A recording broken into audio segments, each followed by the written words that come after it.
মুশফিকা আক্তার সাথী আপনি লিখেছেন, আমি ছোট থাকতে আমার পরিবার আমার জন্ম নিবন্ধনে আমার বাবা মায়ের নাম পরিবর্তন করে দিয়েছি, আমার সার্টিফিকেটও সেই অনুযায়ী হয়েছে। আমি এখনো পরিবর্তন করতে পারি নাই, এতে কি আমি পাপের ভাগীদার হব নাকি আমার পরিবার? যেহেতু পরিবার এটি করেছে অতএব তারাই গুনাহগার হবে। আপনি যদি পরিবর্তন করার কোনো সুযোগ না থাকে একান্ত, তাহলে গুনাহগার তো তারা হবে, আপনি নন। আল্লাহ তাআলা তাদেরকে মাফ করুন। আর যদি পরিবর্তন করার, সংশোধন করার কোনো সুযোগ থাকে সেটি আপনি করবেন। তবে সাধারণত জন্ম নিবন্ধন এটার তারিখ ইত্যাদি পরিবর্তন করা খুবই কঠিন, কষ্টসাধ্য, অনেক সময় অসম্ভবের মতো অনেকটা।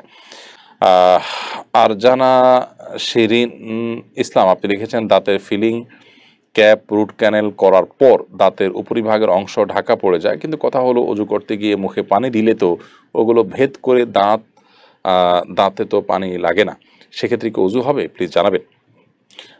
দেখুন, এর কারণে অজু হবে, এর কারণে অজু গোসলে কোনো অসুবিধা হবে না, কারণ এটা তো আপনার ট্রিটমেন্টের অংশ এবং স্থায়ীভাবে আপনার শরীরের সাথে ফিট হয়ে গেছে। নাদিয়া হাসান আপনি লিখেছেন, আমার হাজব্যান্ড দাড়ি রেখেছেন, দাড়ির কোনো যত্ন করে না এবং এক ওয়াক্ত নামাজও পড়ে না, এর কারণে আমি দাড়ি কাটতে বললে কি গুনাহগার হব? দাড়ি রেখেছেন, সেজন্য আপনি তাকে দাড়ি কাটতে কেন বলবেন যদি যত্ন না নেন?